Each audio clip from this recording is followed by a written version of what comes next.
Go ahead, Robert. Okay, thank you very much. I'm pleased to be able to talk to everyone this morning about some of the worst, most threatening aspects of the four bills, so everyone hopefully can write to their state representatives in protest.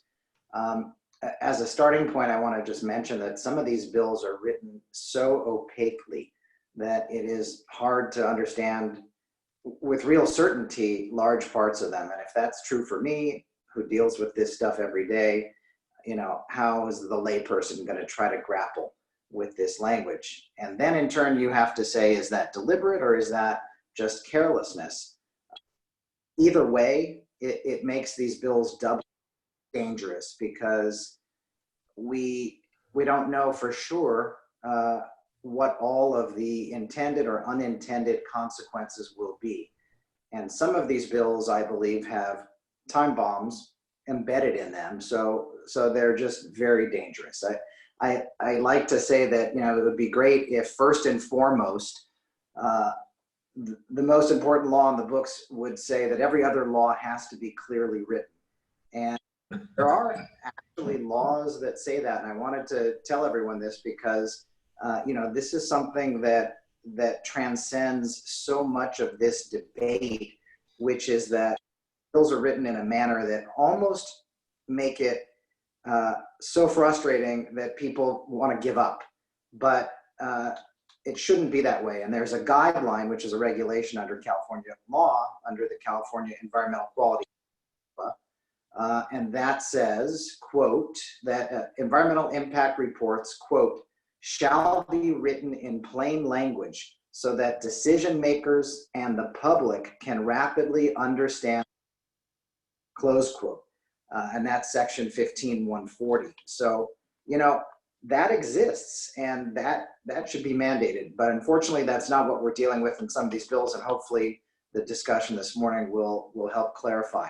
I also wanted to give a general analytical framework for my presentation and my perspective. And I think most of the people on the call this morning would agree with this. And it's a famous quote from the California Supreme Court, or at least it's famous in my land use litigation circles. And it's from a 1974 case called Topanga Association for a Scenic Community versus County of Los Angeles.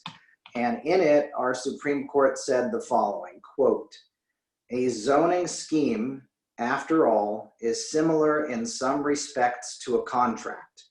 Each party forgoes rights to use its land as it wishes in return for the assurance that the use of neighboring property will be similarly restricted, the rationale being that such mutual restriction can enhance total community welfare, close quote. And that has been a bedrock concept for there has been zoning, and it's a great truism to remember, because what we're dealing with here, what we're facing with many of these bills is really an attempt to abolish zoning as we know it. That's the fundamental issue.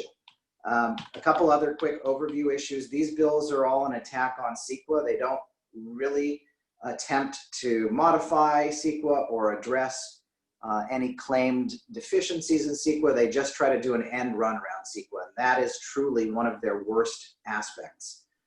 And that's largely what this is about also, which is trying to disempower people, voice and a say in how their communities develop and how they are regulated.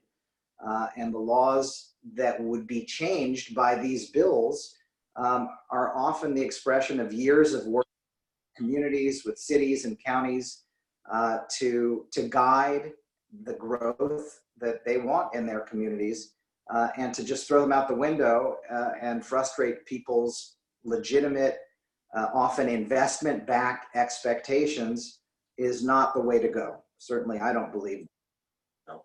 A lot of what I do is CEQA litigation, and people often forget that CEQA has three core issues. One of them is mitigation of environmental impacts. That's what most people focus on. But there are two other things that are critical. One, CEQA is an information disclosure law, so that the citizenry participate and understand the implications of land use decisions. The other thing is that its purpose is to make sure that city officials and other agency officials are making informed decisions and to promote accountability on their part. And our Supreme Court, in a famous case called Laurel Heights, talked about the apprehensive citizenry, and that is us. We're absolutely apprehensive, and bills like these make us even more. And what these bills really translate to is a massive giveaway to developers at the expense of the general public, under the guise of creating affordable housing, which really is not being accomplished. So with that, let me turn to the bills